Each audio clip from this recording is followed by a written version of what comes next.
Assalamualaikum. Oh iya. Waalaikumsalam. Silakan duduk dulu, Mbak.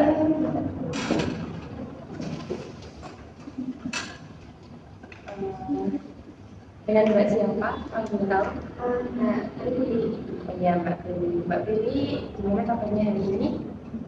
Sedikit kurang baik sih. Oh, sedikit kurang baik ya. Iya.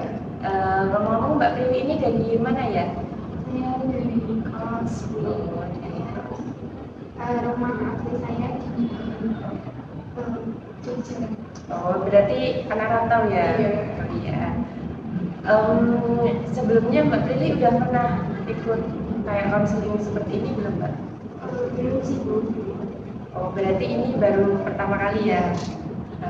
Nah, konseling itu kan kayak pemberian bantuan dari saya, konselor, kepada Mbak Prilly ya? Iya. Gitu. Nah, nanti dalam proses konseling itu ada itu beberapa asas yang mungkin harus dipatuhi ya Mbak. Kayak asas yang pertama tuh asas kerahasiaan. Jadi Mbak Prilly bisa mengungkapkan masalahnya tanpa takut ketahuan sama siapapun gitu. Terus asas keterbukaan. Jadi Mbak Prilly di sini bisa mengungkapkan masalahnya tuh dengan gamblang gitu loh, tanpa ada yang ditutup-tutupi seperti itu. Terus yang ketiga tuh asas kesukarelaan. Nah, kesukarelaan tuh Mbak Prilly kesini tuh atas keinginan sendiri atau ada paksaan dari orang lain gitu Mbak? Saya sendiri sebelum pengen Oh, berarti lagi benar-benar nggak baik-baik aja ya? Nah, sebelum kita mulai proses konseling, silakan Mbak Prilly dinyamankan terlebih dahulu duduknya Mbak. Saya sudah tidak. Oh iya, tidak apa-apa. Kalau dirasa udah nyaman, kita mulai saja ya proses konseling ini. Di sini Mbak Prilly ada permasalahan apa? Saya itu sebenarnya udah saya merasakan ini udah lama, kayak sulit untuk meredam emosi. Terus saya mau mengungkapin emosi kan sulit gitu. Kadang ini sebenarnya mau pengen marah, ada sesuatu hal yang pengen bisa buat marah gitu, kayak rasanya pengen marah, tapi mau ngungkapin perasaan emosi marah itu kayak nggak bisa gitu. Berarti itu emang udah terjadi dari dulu apa baru-baru ini Mbak Prilly suka meredam emosi gitu? Kalau dulu sih pernah kejadian kayak gitu, kayak sulit mau marah tapi kayak gitu. Tapi habis itu udah kan, terus ya aku coba untuk nggak kayak gitu, terus bisa. Terus akhir-akhir ini kayak gitu, nggak tahu ini emang lagi pikirannya lagi renyah atau gimana, nggak tahu. Oh, seperti itu.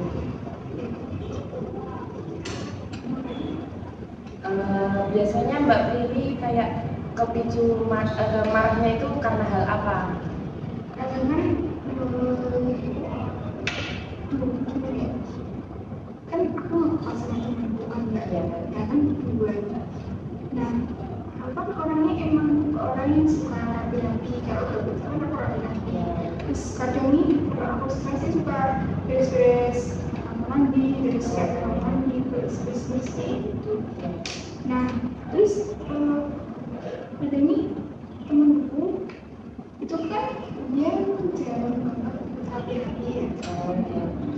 Terus pas udah semua udah rapi, karena aku udah rapi, nah dia itu kayak dia seenaknya sendiri nempatin barangnya dia itu di selatan gitu. Dan aku itu mau bilang kayak, kan bisa nggak sih ini diberesin, terus barang-barangnya ditaruh di tempat yang sesuai, yang biasanya di mana diletakkan bisa rapi. Tapi nggak bisa, nggak kayak takut gitu.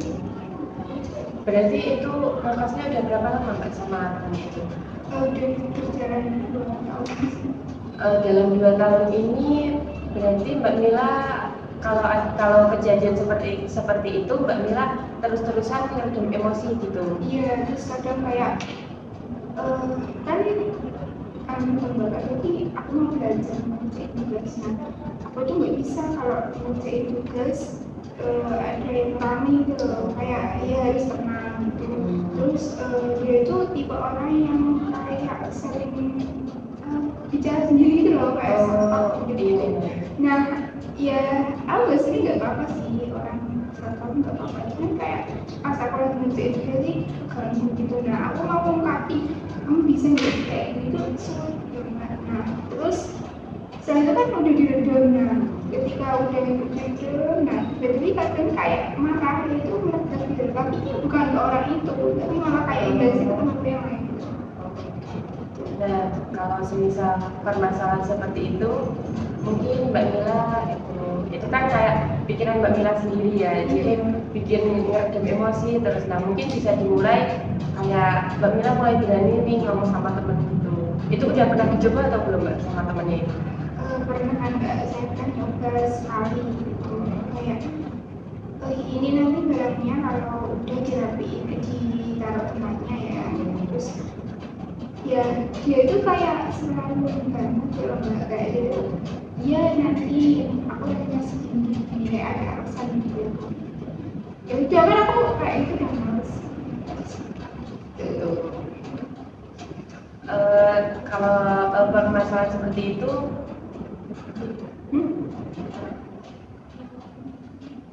mungkin bisa nggak diselesaikan sih, mungkin agak diminimalisir ya sama terapi. Nanti kita bisa memberikan terapi NEPT ya Mbak, mungkin bisa mengubah kayak pikiran Mbak Mila yang irasional menjadi rasional.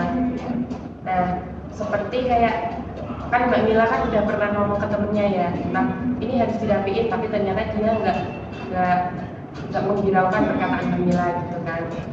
Nah, selain itu nanti Mbak Mila kalau misal udah dibujuk banget mau marah gitu, coba Mbak Mila kayak tarik nafas, kayak refleksi diri gitu, tarik nafas 3 kali, jadi biar Mbak Mila sendiri tenang gitu.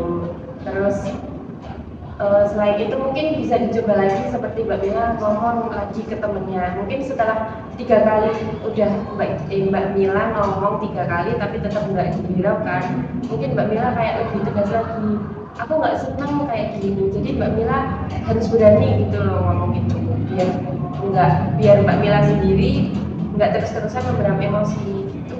Kan Mbak Mila kalau semisal itu kan 2 tahun kan udah lama banget kan, kalau terus-terusan memendam emosi nanti takutnya kan pasti meledak-ledak kan kalau terus-terusan dipendam. Itu kan nanti efeknya ke teman yang lain, kayak kena emosinya seperti itu Mbak.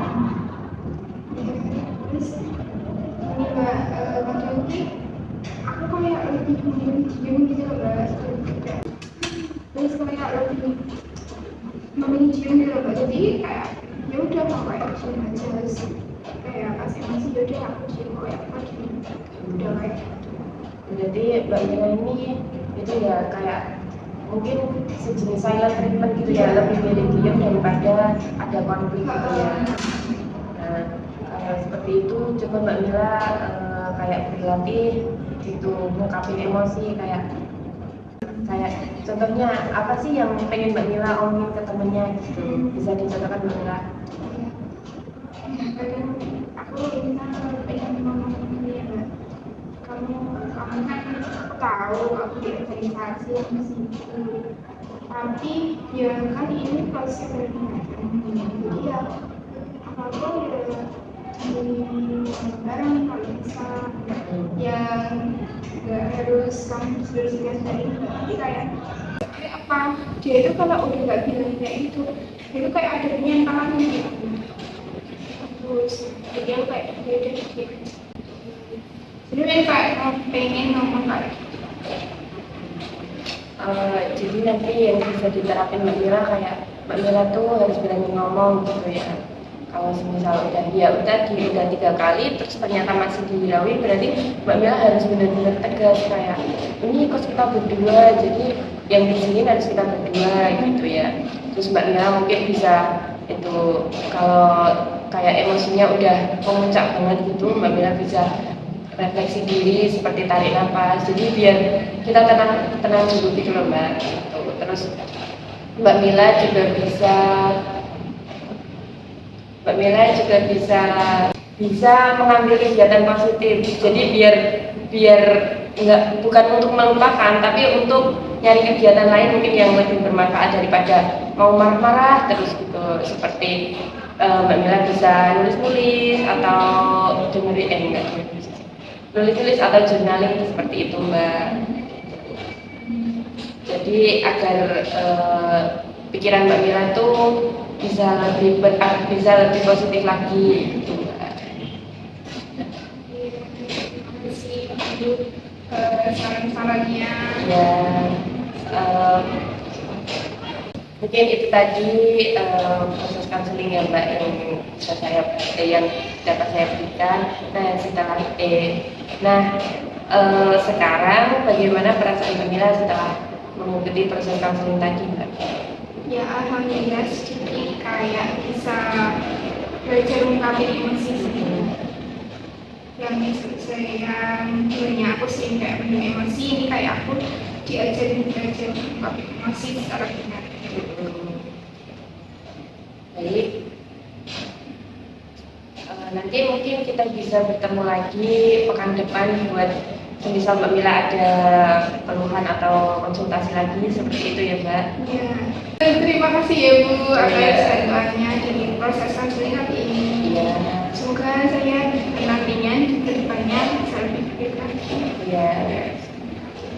Terima kasih ya Mbak Mila sudah mempercayakan kepada saya untuk menyelesaikan permasalahan. Jadi yang penting Mbak Mila tuh bisa tanggung jawab atas perasaan Mbak Mila sendiri. Terima kasih Bu, Iya. saya Terima kasih ya Mbak, hati-hati.